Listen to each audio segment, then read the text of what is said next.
the secrets that make us sick. You can't fix what you won't acknowledge. So let's have a conversation. It's time. We're taking it out of the box. Yeah, yeah. We're taking it out of the box. We're taking it out of the box. You know it's time. So let's talk about it.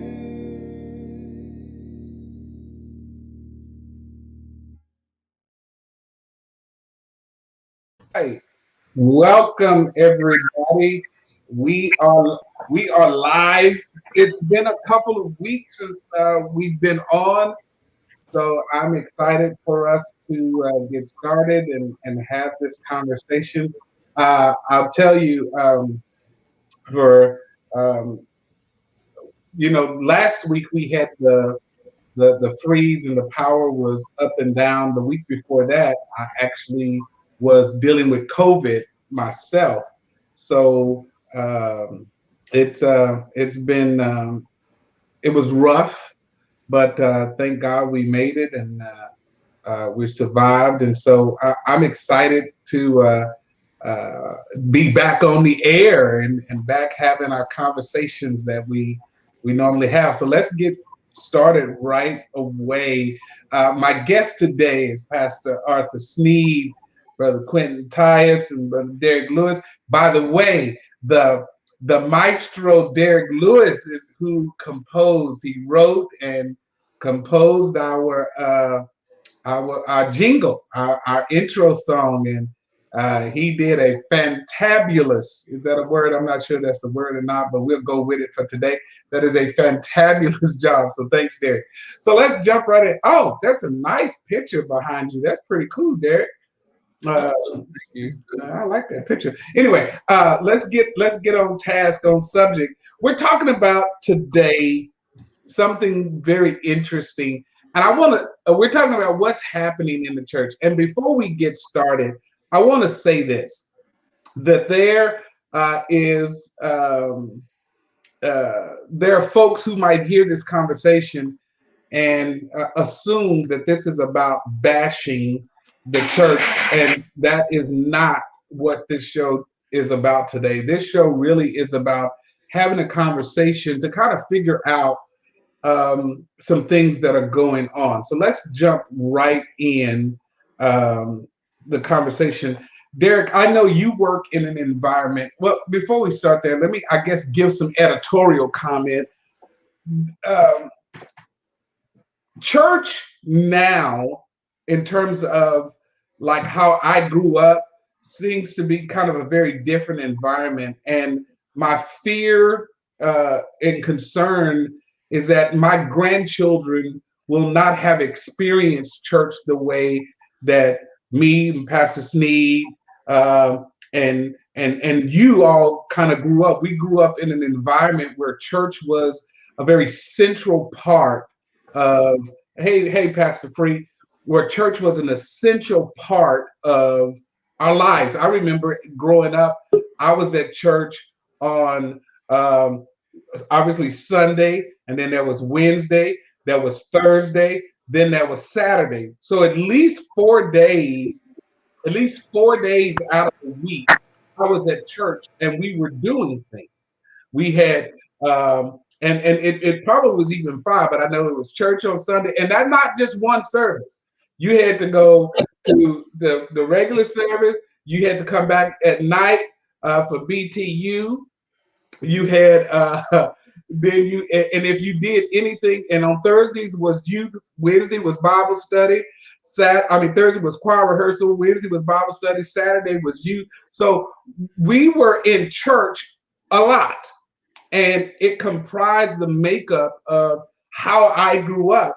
And I see now that there's not really a lot of younger folks who are actively involved and attending church the way that I remember growing up in church. And so, Derek, what I want to ask you is, because you happen to be in a unique position in that you work with a lot of youngsters. You work with this new crop of people who are growing into teenage and adult years and young adult years and those kinds of things. Why don't they attend church? What have you heard from them as to why church is not something that appeals to them? Well, great. Such a great question. Yeah, I Um, told you I was just jumping right in there. I wasn't even going to, grease it up. I was just going, let's just jump right on in. right, That right. probably wasn't the best uh, analogy, grease it up. We'll deal with that later. Come on, Derek. Okay, so yeah, I do. I'm fortunate enough to work with teenagers. Many of them do not go to church, and I have had the conversation over and over and over just to, because I'm curious. Um, I will say the thing that the most eye-opening experience that I had with a student was I felt like I needed to explain something about the church to them. Like I felt like I was trying to, I don't know, overcompensate and just like if they would just hear me and understand what I had to say about the church, that their opinion would somehow be different. Okay. And finally, because they don't go to church and they see the church as like something that's totally out of date and out of touch and just on the wrong side of every social issue and just, wrong, nothing. And it's almost like, why would you go to church is the better question, for them. And so I was going through my whole spiel of trying to explain all of the great things and why I love church and all this kind of stuff. And they basically said to me, well, it's not that I don't understand all of these things. It's not that we don't know about the church. We see you for everything that you are. We understand all of what you are, and we don't want it. And I think for the most part, it has a lot to do with church does not be in the same space. It doesn't occupy the same space for them and their lives as it did for us, I guess, coming up. And mostly they just see it as something that is out of touch, out of date, and like I said, on the wrong side of every social issue, in a time when they are trying to be on the right side of every one of those social issues, if that makes sense. Okay, and I want to jump to Pastor Sneed, and then I'm gonna hit you, Q. But so, Pastor Sneed, would you agree that the church has been on the wrong side of social issues, and that would be a valid concern for folks coming up now? And if so, where, on what issue specifically do you think maybe we have missed the mark? I think that's good. A good question. I think that for years, and I'm saying years, Something like happened to your voice. You went out for a minute. oh shoot, Okay, you're there now. You're there now. my end. Yes, sir. I think that it has been that like for years, and maybe even potentially like for decades. For sure, for decades, that there have been times that the church as a whole, and when I say the church as a whole, I'm not just talking about the church. So I'm talking about evangelicals. I'm talking about the church as a whole, and a lot of issues have been silent. And if you understand silence, then silence can sometimes lead to consent. And then you also have those who, that if we're silent, if we're not using our voice, if we're not active, if we're not present in a lot of these social issues, as many are now, then I also feel that individuals can write their own narrative. And so I feel that in a lot of cases, we have just done church. Now I can only speak for myself. Is that growing up as a PK, we did church. You talked about it earlier. In church all the time, all the freaking time we in church, and Okay. that was cool. That was cool then. But now there are a lot of things that need to be done. Maybe some of those things was being done back in the days, but I didn't see them. So I didn't see, the church having a stance. And I'll go back to the Black church, even like having a stance concerning social issues, social justice, Now it's more in your face. You almost gotta be involved because if you're not involved and you're disengaged and you're doing your people a disservice, resources that's needed. Many people, unfortunately, have felt. I think that the church is is the place where you just give. You just give to the church, you give to the pastor, you give to the building. You give.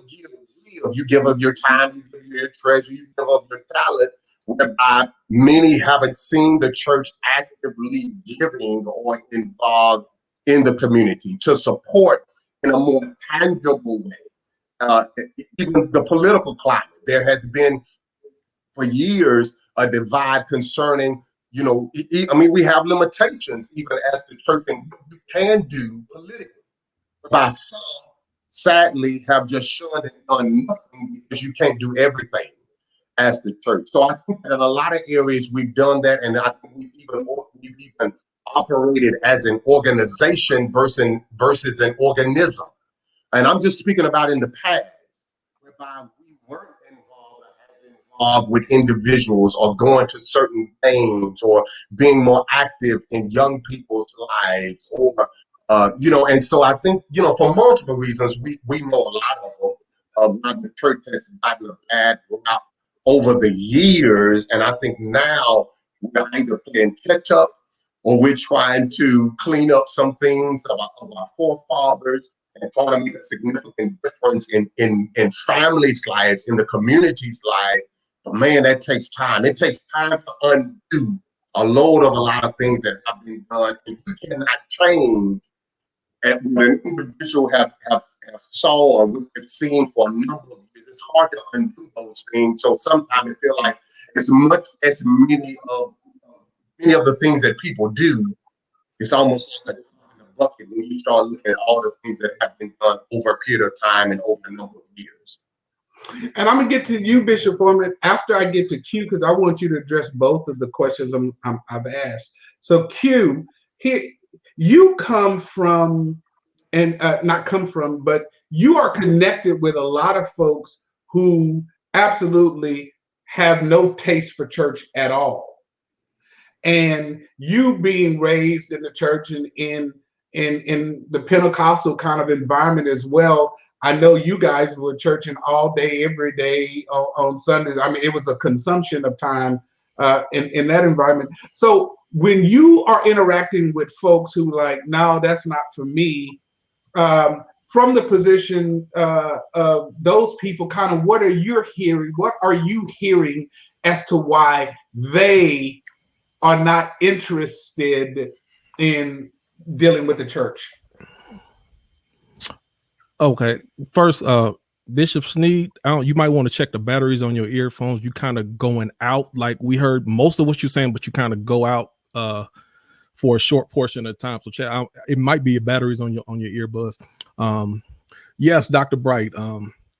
Tuesday's prayer, Wednesday Bible study, Thursday choir rehearsal, Friday youth night, Saturday prayer and witnessing, then Sunday morning service, Sunday evening service, and you might have to go to a guest church in the afternoon, but that still didn't take away from you going to church later on that night. So you still got 3 services. So that didn't change anything. Short and sweet. What I see, and this is from people I talk to on a quite regular basis. And even when these questions arise, I kind of break it down in 2 categories. Number one, the church as an organization. So whenever you ask a question, either someone's referring to the church as an organizational structure or church as the people who represent the body of Christ. So they can be 2 different things. Now, what I get most of the time, it can go both ways. A lot of people have issues with the organization as a church, and some people have issues with people who seem to be hypocrites. But what I will say is I think the biggest issue that I see people who don't want to have anything to do with it, church people, it appears that we are walking contradictions. And what I mean by walking contradiction, let me even go to the first part of it. Like, we preach love, we love everybody, but there's certain things that we say that kind of contradict that.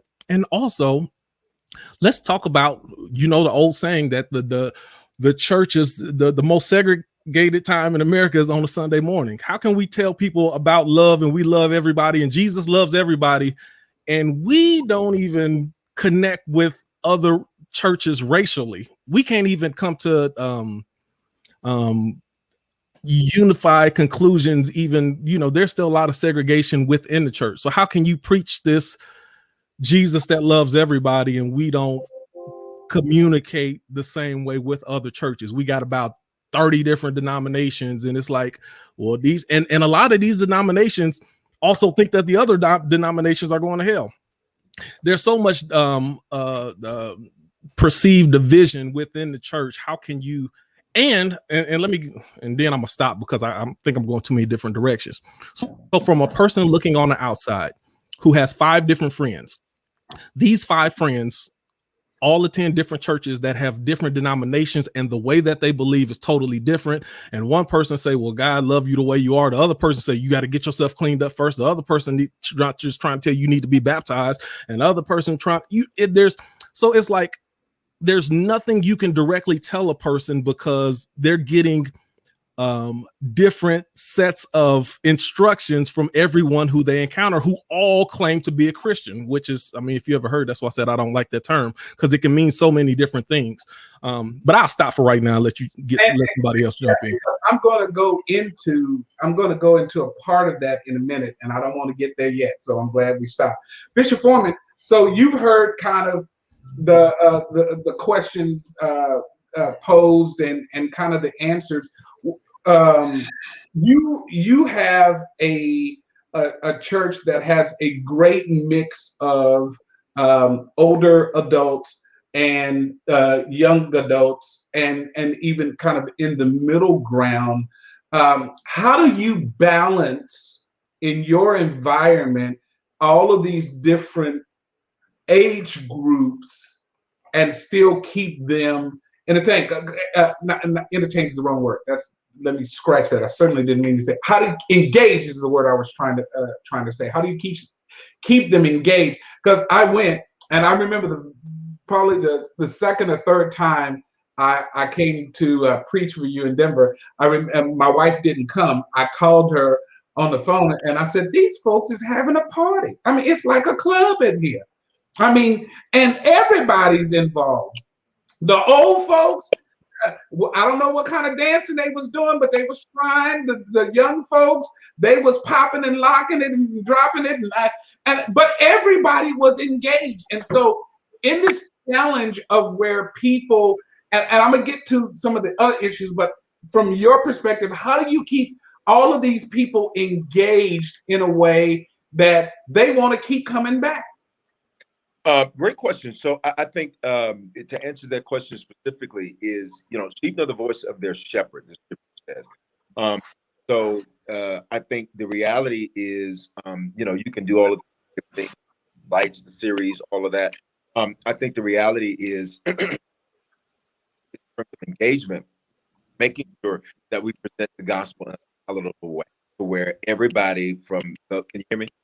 Yeah, you're kind of staticking out too. Are you on headphones as well? I intentionally did not get them for that reason. How about now? Okay, keep going. You said keeping them engaged. What? Sure. So as it relates to that engagement, I think the reality is presenting it in a way that it's palatable for every individual, regardless of their background, pedigree, whether they went to church or not. So the church is not a monolith. So I have had the benefit of being in an area like Denver, and I used to look at it like as a sentence versus a benefit. Denver is 46 out of 50 for lowest church attendance in the nation. And number 2, it's only 4% African American. There are 62,217 African Americans in Denver. I know because my map right over there tells me the exact number. And so Denver is not a diverse area. And so I have had to realize that I wasn't reaching church people. So the people that I was reaching, they weren't in church Monday, Tuesday, Wednesday, Thursday, Friday, Saturday, Sunday. So we had to create an entire different culture that one presented not just Jesus, but then also presented church in a way to where people were seeing results. And so for me personally, everything we do is connected to results. It results in those individuals' lives and results in seeing more lives change. If it doesn't get results, then it's not something that we practice. And by the way, Derek, that painting, the last time I was on a show with you, you had a good piece of art. So you the art man. I've been looking at that piece of art the whole time. I told him that when I first, when he first. Did you do it? It's why y'all want my piano. That's my piano. That painting is everything. I like that painting. I want that painting. I'm gonna send y'all a bill. I know Foreman got all the money. He got all the people and all the money. So okay, so Derek, so when these kids say it's just not for me, and then you hear Q say that the folks have said it's because what's real? I mean, what's right? You got one person saying this, one person saying this, one person saying this. How do you combat that in your conversations? I would like to kind of see. I saw part of the comment that came across from Pastor Freeman, Pastor Deshaun Freeman, and I would like to. Yeah, I feel like that is on the target because it's not just the church; it's every system. Like this generation, I mean, let's be honest. Like it's not just this generation. It's just this. We have been progressing more and more with each generation, and this generation is one that every system. I mean, I don't care if it's capitalism or the church. They're going to be tried. They're trying each one of these systems and saying, hey, like what Bishop Foreman just said, is this working for me? Is there any integrity found in this system? Is it useful in this time? If it's not, then no. And to kind of just answer some of what Pastor Sneed was mentioning is that it's not just the silence, because yes, the church has been silent on issues, but the church has also been very, very vocal on some of those same issues. And when I'm talking about social issues, I'm not just talking about like social change and that kind of stuff or whatever. I'm talking about things like women's rights. Like misogyny is alive and well in the church. You still got pastors arguing on Facebook whether or not women should be preachers or what the role of women should be in the churches. I mean, you can go, so that's sexism. You can talk about the patriarchy. You can talk about things like homophobia, transphobia, just all of those things are issues that are right there in the church. And the church oftentimes is on the wrong side first. And then somehow later on, we find our way making, so it's not like we lead unless we're leading from behind. So it seems hypocritical then. It is hypocritical, like what Q was saying. It is hypocritical because we make God look so bad. And that's where, because one of the things when this whole subject came up, one of the things that I have heard a lot of, and I wanted to bring to this discussion today, and I want to start with Pastor Sneed with it, and bring the do church folk, and I'm specifically not using the word Christian, although they can fall into that category, but do folks who attend church, do they give God a bad rep? You know what, to be honest, if we're talking about, can y'all hear me good? Yes, sir. Okay, I remember I was going to check it. If we be honest, we're talking about a perfect God. And we're trying to compare a perfect God with imperfect people. So if that be the case, if we're going to be, if individuals, kind of like what was going back, like the church, so whether it be the group and the body as a whole or individuals, regardless, I would say to a great degree, yes, because we're not a full and perfect and pure reflection of who he is, but we represent him. And so I think that if we can represent him, and those that do represent him properly are the ones that will admit that, number one, I'm imperfect, that I'm not in a position to judge you, while at the same time, I may be able to, we can sharpen each other, we can make each other better. But then, yes, for sure, I think to a great degree that we give him a bad name because we take some things, even in scripture, we misinterpret it, we miscommunicate it. And then even in that, then that makes him seem as if he's not real and he's not relevant. So I think, yes, to a great degree, especially when we do a load of a lot of the things and stuff in his name, but he hadn't sent us to represent him in that respect. And y'all about love for in one case just a while ago.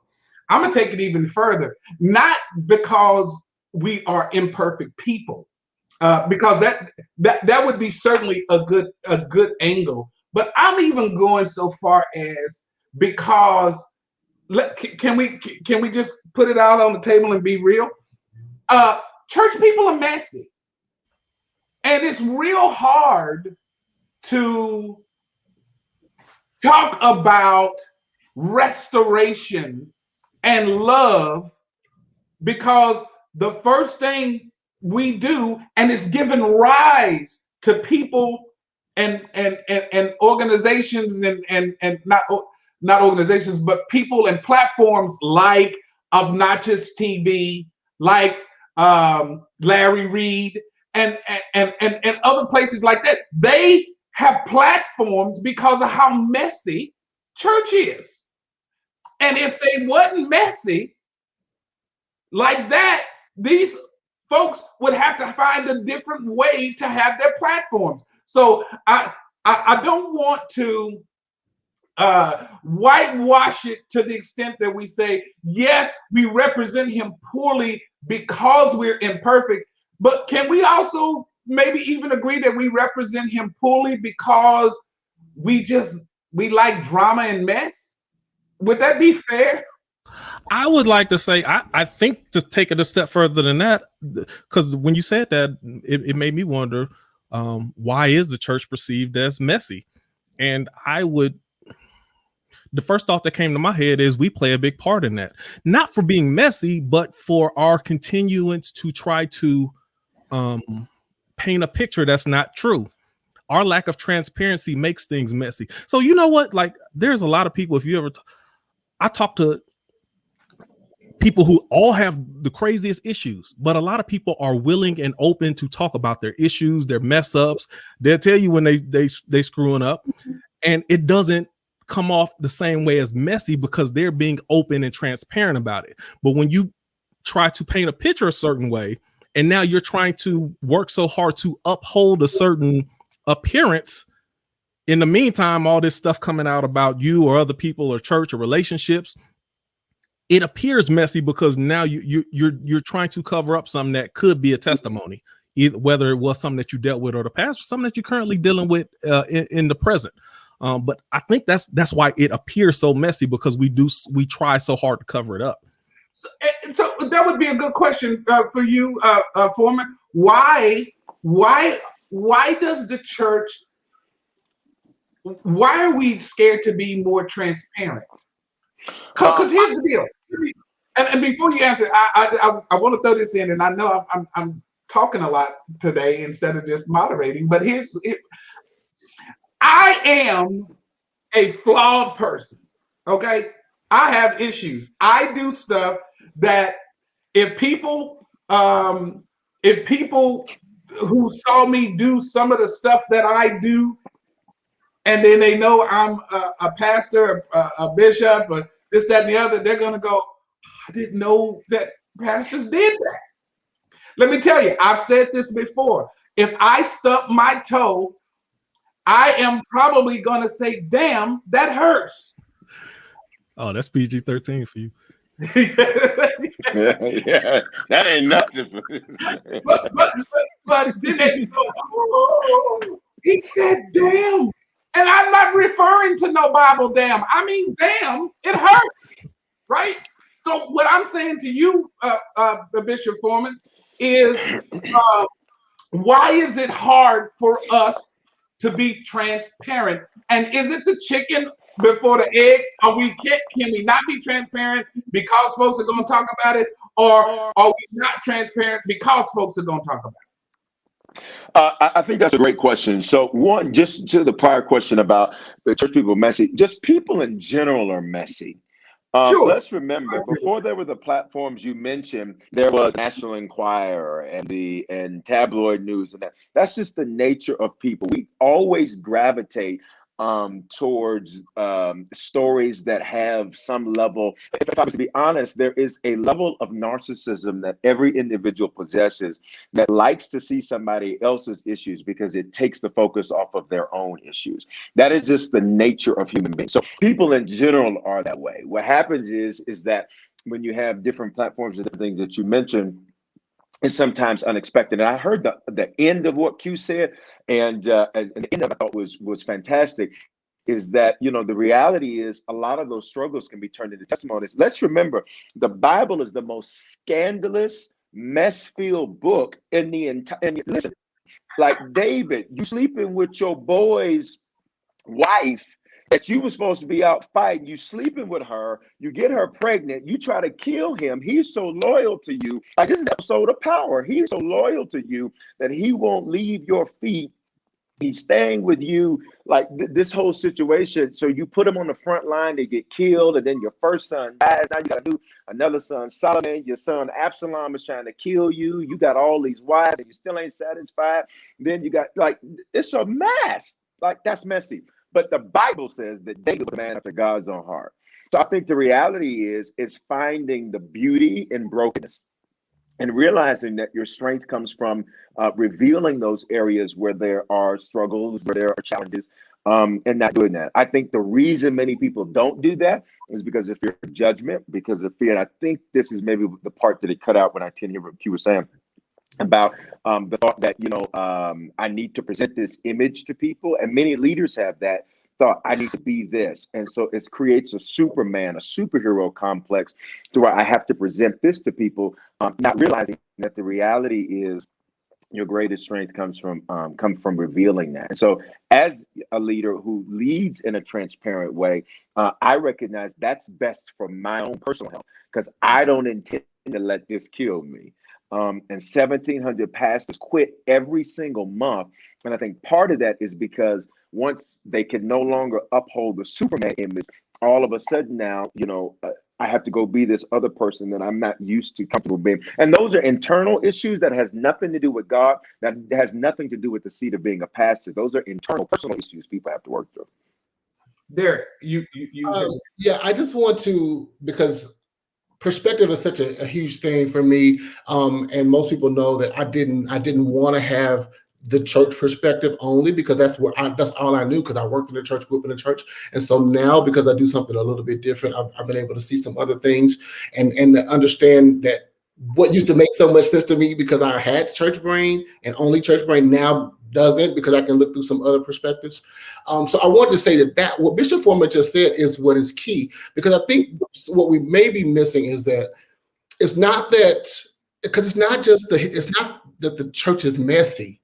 Because the church is messy, but like he said, everyone is messy. But it's the hypocrisy behind it. It's the teachings. It's what Bishop Foreman said is so true. The Bible is scandalous, right?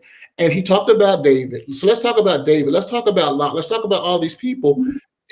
To a young person now, a religion that says David is the man after God's own heart, and this is the God that we serve.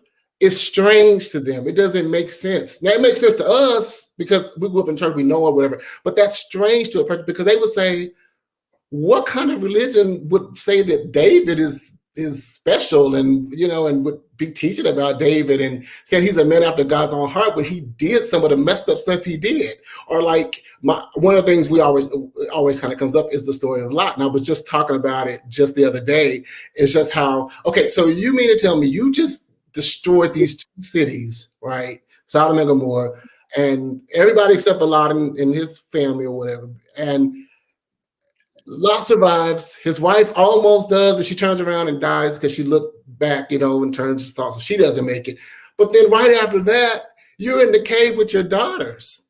And if you know the story, you know, if you know, you know, like what we say, if you know, so it's like, same thing, you know, you can go back to Noah and the flood. Right after the flood, you know, he's saying that all of a sudden now he's drunk and exposed his nakedness.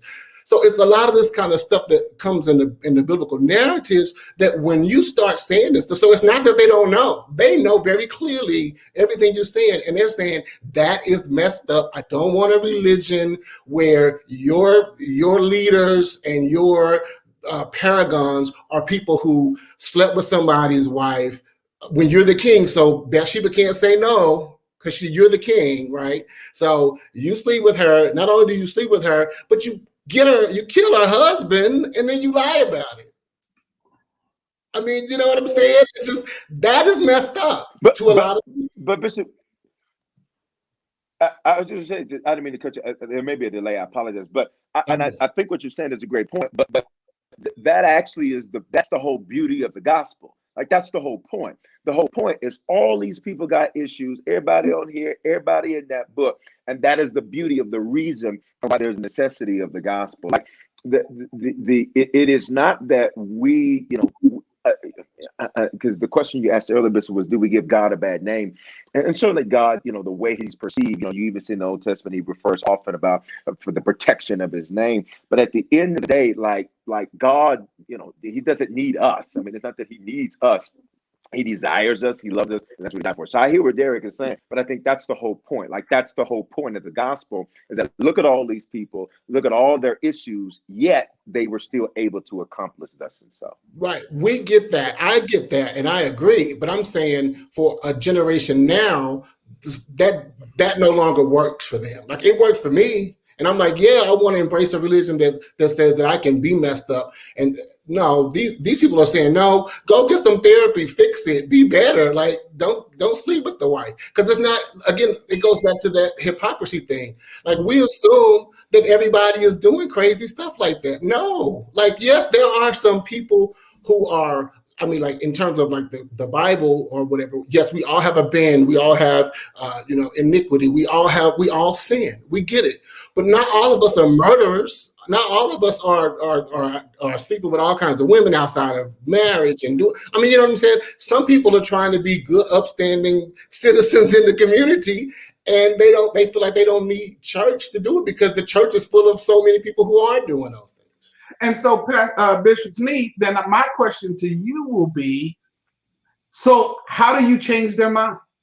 If given Derek's narrative is where these folks are, how do you convince them that this is the prime place for you then?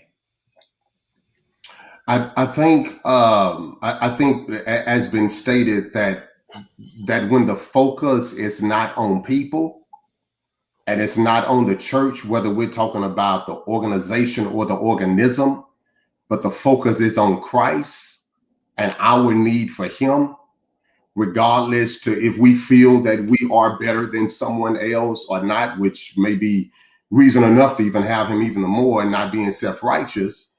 But when the focus is on him, or as been stated, the gospel, then we see that we need a savior. So I think we move away from that and we want to get people in the church. When we get people in the church, and now we're talking about religion. And who wants a religion?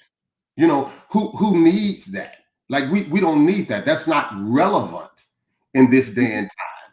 And so when we start talking about relationship with Christ, and then even more so when we have a relationship with people as well, when we are ambassadors of Christ, when we are kind of going back, I don't know if this was like the initial question and statement, but I think that we lose our relevance when we stop reaching, when we're not present in the community, when we're not aiding and assisting individuals, when we're not demonstrating the heart of God and we're only articulating the heart of God. I think that becomes a problem.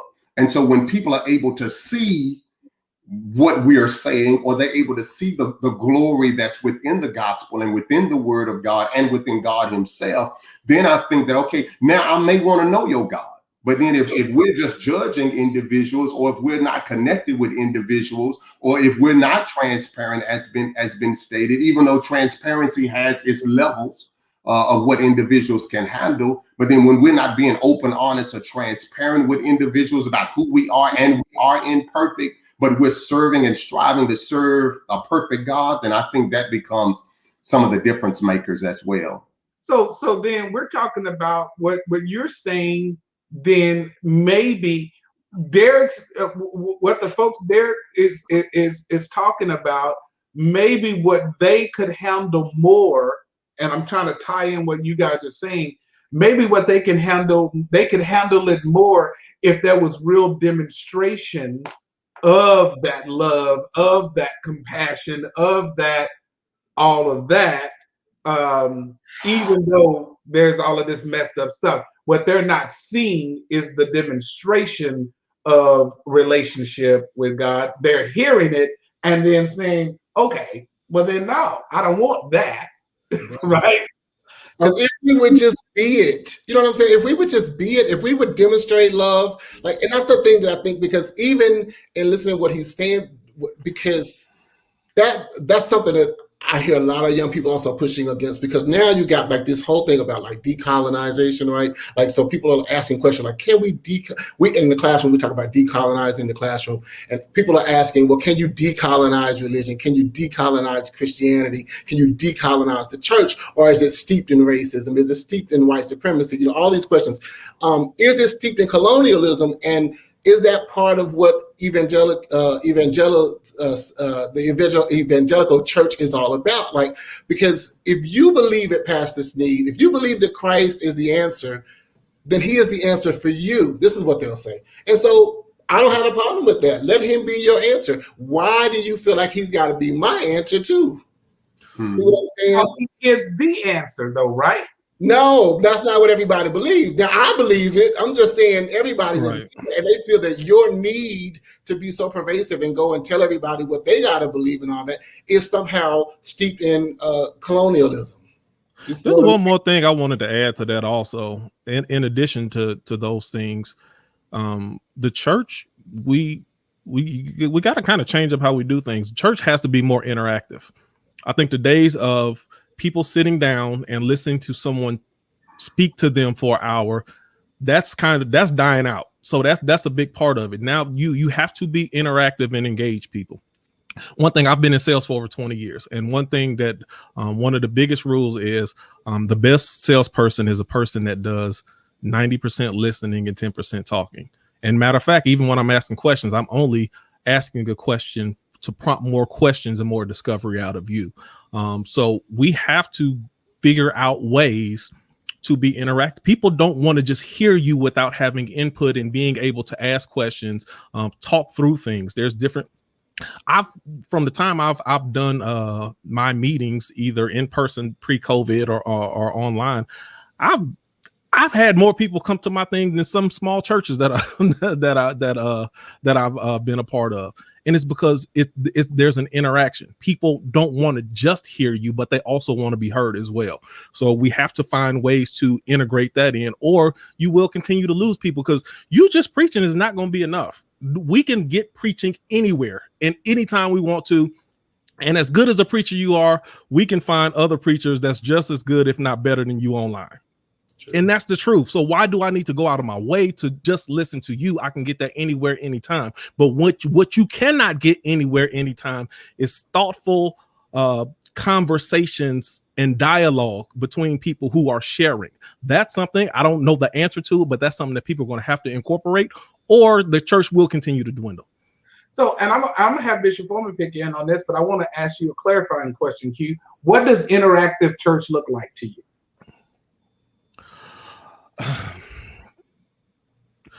It has to be give and take. It has to be sharing. Now, there are times, you know, I'm not saying get rid of preaching, get rid of sermons. That's absolutely necessary. But there's two forms of Bible study that I've been a part of historically. One Bible study works almost like a church service, and you get a preacher who preaches, you know, they run it just like a regular Sunday service. There's other Bible studies where you talk about the Bible, you ask questions, you have other people give input, there's feedback, there's interaction, there's back and forth, there's dialogue. And those are the type of services. In addition to the Sunday service, you have to incorporate those in there. You got to do other things as well. You gave a shout out to Pastor Free earlier. I looked online and I saw on his church he was doing some workout stuff, you know, and I'm like, that's cool. You are finding ways to interact with people on different levels. I actually saw that too. The workout thing that they were doing, and they were streaming it, and I thought that was cool. So shout out to you, Pastor P. That was a very good idea. Bishop Foreman, how do you keep your people engaged in terms of how does Harvest interact? I mean, it's a multitude of ways, but I think one of the things that's really important, I love what Derek said earlier about context. So the church isn't a monolith. So that's the beauty of the tapestry of different churches, even different denominations. Like, let's remember, Jesus said he didn't come to bring peace but a sword, which means that would be that intimated and communicated separation. He even said a man's enemies would be those of his own household. So if you look at that from a real granular level, there's going to be different ways of doing different things. And that's a beautiful thing. Like, that's a good thing. There are going to be some people who want to sit, they don't want to touch their neighbor. They want to sit there. They want to be quiet. They like that type of church. I don't like that type of church. I think that's boring. I hate it. I want to interact. I want to party. Like, that's why when you came to Harvest, it's a party, because I want to party, because I believe it should be a celebration. There are some people who might say, I don't like all of that. I don't like that loud music. I like them lights moving like that. I don't like all of that. That preacher got too much energy. I just want the man to stand there and talk to me. Well, that's great. Well, you can go get that. At the end of the day, sheep know the voice of their shepherd. And so I think the beauty of it is, and I love what you said, interactivity, is that because the church is not a monolith. That is exactly why in America we have 350,000 churches, because the church is not a monolith. There are multitudes of ways in which people express, in which people do different things. You know, I sit on a lot of political, and to get to your question, I sit on a lot of political boards and committees and things like that, throughout the state and federal levels. And sometimes when I'm with other clergy, it's amazing to me because, you know, they'll do certain things and I'm like, oh, okay, that's really unique. That's different because I come from a different background. The beauty of God's church is that we are not a monolith. We don't all do it the same. We don't all say it the same. We don't all preach it the same. We don't all do it the same. And that's a beautiful thing. And that's a good thing I think we should celebrate. To your question about how does Harvest keep people engaged? So we do a lot of different things. We leverage technology a lot.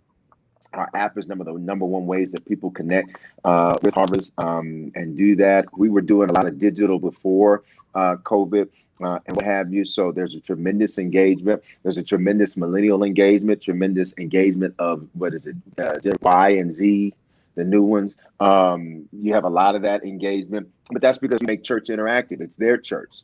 So the way we approach it, as young people can serve and be a part of the church just as their parents do. So they're engaged.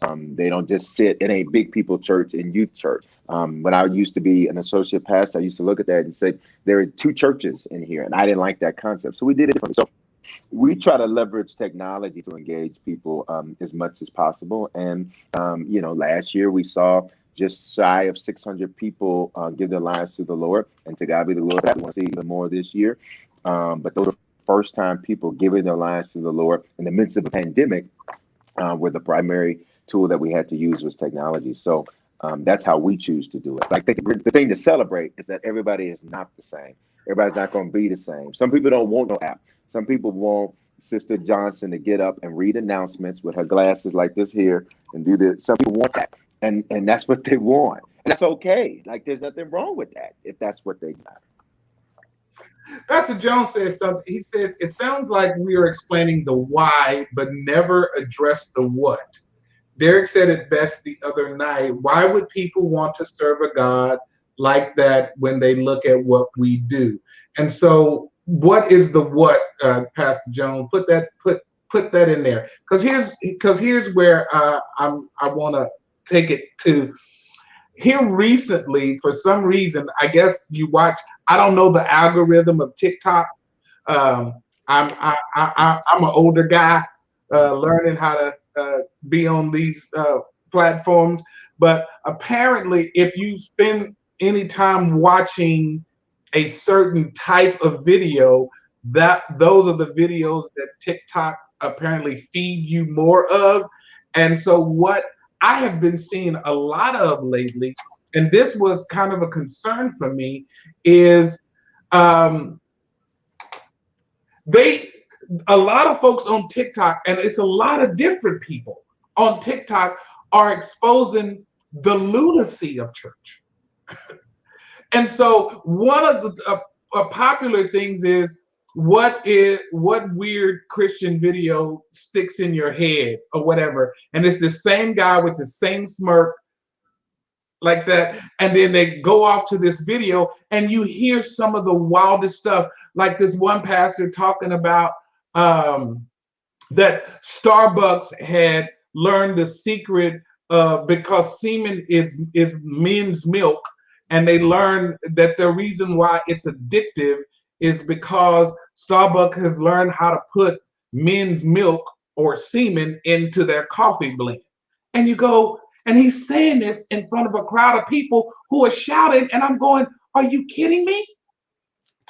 Another one is a video that they show of Andrew Caldwell when he was at the Cogent thing, and he says, "I'm not gay no more. I don't like men's," and folks falling out laughing, right? And so there's all of these. It seems like we keep getting captured doing some of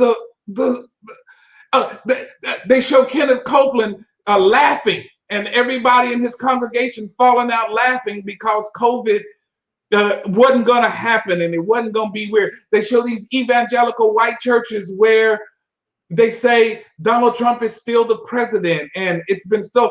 And so you see all of this and you're bombarded and you're going, I know if I see it, as many subscribers as there are on TikTok, you see all this and they go, no wonder folks don't like, they think the church is crazy. They think we've lost our mind. They think we're lunatic because the representation of church and God is in snippets of where people are doing some of the most ridiculous kind of stuff. I just had said it. Pastor Jones says the what is why people want to serve a God that we serve when they see us act, live, behave the way we do. Other than we are imperfect people, that shouldn't give us a blank check to treat others the way we do. I agree with that. So what do we need to do? How do we fix what's happening with the church? Pastor Sneed, let me start with you. Oh, okay. How we gonna fix it all? How do we start the process of fixing? Oh, cool. Man, I really believe that we start really like where we are. I'm not going to be able to fix something in another city, in another state, or I shouldn't be trying to fix something in another city, in another state when things are broken in my own church, in my own community. And then I think something that we may fail to state or either remember our homes. And so I think a lot of times when we start talking about relationship, we talk about the church or what have you. I think that we fail to remember that the church is full of real people. They may be imperfect people, but they're real people. And then the individuals in our community have real needs. Those needs are relevant. And so I think instead of focusing, and this is just me, I think instead of focusing on the religious aspect of it or the, and I will say respectfully, even like the theological or the spiritual part of trying to impart certain things with individuals. I think meeting individuals where they are. I think ministering to individuals during their times of need. We talked about Jesus early and people not wanting our Jesus or not wanting our Christ or what have you. I think that one of the ways that the Savior was able to have such a major following was because he ministered to people. He spent less time with, going back and forth with church folk. And, when they checked him, or tried to, he dealt with that. But he was ministering in the community. He was in people's lives. He's working miracles. He's feeding individuals. So I think those things are some of the things that we can do to change the narrative of what people have heard, what people have seen, even experienced, because I think that has a lot to do with it. Like you said, media has always been a major platform in people's life that will change your thought, your views, your opinions, or at least shape them. But then you can't take anything away from your own experience. There's some people that you can't say anything negative about the church per se, because representatives of the church or representatives of Christ have been a blessing to them during major pivotal points and places in their lives. So I think if we can do that, if we can embrace individuals, we can minister to individuals. It was talked about earlier about us being unified and stuff and one, even ourselves. I think that's major in and of itself. I'm going to read this and then I want Q to answer the same question. Jessica says the church should move from judgment to normalizing the process of being a Christian, which is an imperfect person striving to be better. A lot of people are familiar with the church always telling them they're going to hell for most things, when a lot of time it takes time to change. People of the Bible had a lot of the flaws people have today, but ended up doing great things to glorify the Lord. Being a Christian is a lifelong process that includes grace and mercy. I like that. We do have to, in the words of Bishop Foreman, we have to take away this Superman hero complex from everybody that wears the title of Christian. And we have to normalize the process, not saying it's okay to go out and do whatever, but understanding that folks do make mistakes, folks do have issues, and we have to help them work through them. Q, answer the question, how do we fix it? How do we begin the process of fixing it? Globally, you're not going to fix it. So I wouldn't recommend that you try to, unless God put that on your heart to do. As an individual, what you can do is get yourself together. You as an individual. People, we always want to say a lot of stuff and quote a lot of scriptures, but why don't you actually do the work to get yourself together?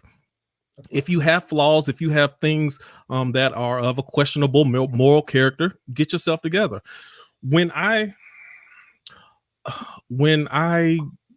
got rid of my church lingo, I traded in my church lingo for actually living right. Then I found myself, I was able to introduce way more people to God than I ever did while I was standing on the corner trying to witness to somebody.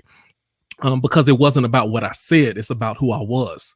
And even that, if they see that you are someone, number one, who knows who you are and secure in yourself and secure in what you believe, and you're not shaken by, I don't go off the rails when I see Kenneth Copeland or somebody else saying some crazy stuff. That's them. Okay, that's fine. Look at me. So whenever people want to attack Christians, what I can go back and say, have you seen, is that the example that I've given you? And that's the only thing that I really can stand on. And I can agree. Yeah, some of this stuff, yeah, people are crazy sometimes. And they say some crazy stuff, and I think they crazy just like a lot of people. But you cannot say that's all Christians, because I am also one of them. And if I haven't given you that representation, at least you got one person you say, at least you have one person where you could say, well, at least all of them ain't like that, because I know Q don't do that. I know Q is not judgmental the way that I think everybody else is. I know Q is not the one who's going to try to ridicule you or try to tear you down once he finds out something about you. And I'm also open and transparent about things that I deal with and things that I go through. But the first thing is, you cannot get yourself together, because you trying to teach morals to people when you yourself are morally bankrupt, it never works. And even if it temporarily works, then it's still just a house of cards. And the moment you did all this teaching and indoctrinating people, and they believe in you, and they find out all the mess you really do, now you've broken everything in them. They're like, I followed you and you can't even follow yourself. So just start working on yourself first. Derek, I'll ask you the question and then I'll close with Bishop Foreman. I love the fact that he said, just, don't try, just start with yourself, because I think that is so important, because that's where the work is individually, at the individual level. I'll say a couple of things and I'll try to be brief. First of all, I think that rhetorically, I'll just say, especially pastors, but it's everyone. I think we should ask the question of ourselves, why do we want people to come to our churches? Like, is it really because we feel like they have a need that we can meet or we have the answer for? Or is it something else? Like, honestly, can we honestly ask ourselves and answer that question? Are we looking to validate our opinions and validate ourselves and make ourselves seem, you know what I'm saying? Are we looking for that in the number? Because why is it about them coming to our church? But anyway, I'm just saying, ask yourself that question. Is it a competition? Is it about resources? All that. Ask yourself that question. And then lastly, I'll just say that if you are trying to deal with behavioral motivation, right? We talk a lot about Maslow's hierarchy of needs, right? The first rung on there is safety. And as if the church can't provide a safe place, we can't get to any of those other things. And so I know I've been on here with you all before, and we talked about church hurt, and we a lot of times we explain it away, but wonderful, wonderful ways, right? But if we cannot provide a safe place for those people, right? People who don't know about the church, all that kind of stuff, for them to come in and to wonder, to ask questions. If they can't do that in a safe space, then I feel like we can't do anything, right? Because that's the first need before we can move to anything else.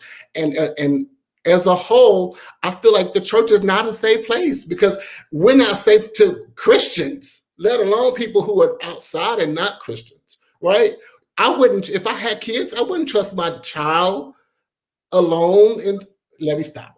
Done. Start individually. For me, that's where it takes place. Just fix yourself. I'll work on me. You work on you. If God is so wonderful and your church is so wonderful, I think that's a great thing. You enjoy it, and I'm going to enjoy mine.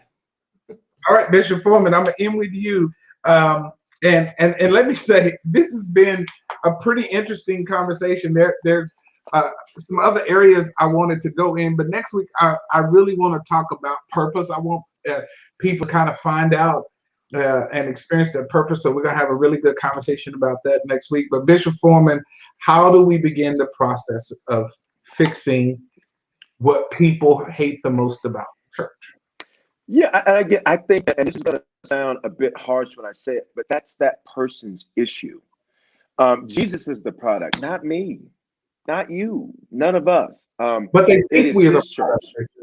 But they think, and I think that's, and I agree, and I think that's part of the issue. So then we got to usher them back over to what the actual product is.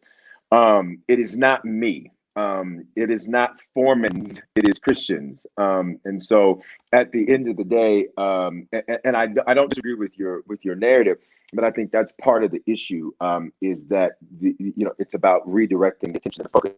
But the second thing I'll say is that the church, I agree with everything everybody said, the church is not, again, a monolith. So at the end of the day, monolith, one worded or one way. At the end of the day, the reality is different things are going to work for different people. And I think this is what Scripture says, work out your own salvation. Back to what Q and Derek just said, with fear and trembling. Like you do what you need to do and take care of what you're supposed to take care of, and start right there with that and move forward from that. I would just say I think that the reality is there are some safe places and some safe churches and some safe environments and some safe people. Is it perfection? Absolutely not. You know why? Because people are involved. And whenever people are involved, you're always going to have challenges, issues, what have you. But I think the beauty of this issue, and I'll go back to something else you said, is trying to fix the issue. I think it is not so much as trying to fix the issue as well as to present a counter narrative. And if presenting a counter narrative, it is, so this is how we do it. And you know what? It's not perfect, but it is our best attempt to demonstrate what his body is and what it should be, and you'll get results in your life. And will it be perfect? No. Is it going to be flawless? Absolutely not. But at the end of the day, I am not the product, and it is not my issue to fix someone else's issue with their perception of something. It is their responsibility to navigate through that process, and it is my responsibility to do my best to be an ambassador. But in being an ambassador, that doesn't mean that you're going to necessarily, that everybody's going to necessarily want to hear the message that you have to say. But at the end of the day, I still believe that God's church is the greatest thing on the face of the planet, and so does he. That's why God's. All right, guys, thank you so much for joining me tonight. This has been a great conversation. I agree. I'll close by saying something that my wife put up is that all of what we're saying is true, but we have to be careful not to produce roadblocks for others. And that's why we work on ourselves. Make sure that we are the representation that we want people to know who Christ is. Thank you guys so much. I will see you next week where we talk about why am I here? Why am I here? God bless you. Y'all have a great rest of your day. See you later.